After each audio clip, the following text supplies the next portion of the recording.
Hello friends, welcome to meaning in Telugu channel. ఈరోజు word ఏమిటంటే range. దీన్ని తెలుగులో పరిధి, శ్రేణి, వ్యాప్తి అని అంటాం. ఈ వర్డ్ని రేంజ్ అనేది ఏదైనా పరిమాణం లేదా వ్యాప్తిని సూచిస్తుంది అని అంటాం. దీనికి సంబంధించిన కొన్ని ఎగ్జాంపుల్ చూద్దాం. వాటితో ఇంకా బాగా అర్థం చేసుకోవచ్చు. ఫర్ ఎగ్జాంపుల్, ఫస్ట్‌ది the price range for these products is affordable. అంటే తెలుగులో ఈ ఉత్పత్తుల ధర పరిధి అందుబాటులో ఉంది. దీని next example and final example, he has A wide range of skills in technology. అంటే తెలుగులో ఆయనకు సాంకేతిక రంగంలో విస్తృత నైపుణ్యాలు ఉన్నాయి.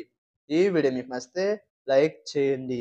మరిన్ని వీడియోల కోసం మా ఛానల్‌ని సబ్స్క్రైబ్ చేసుకోండి. Thank you friends.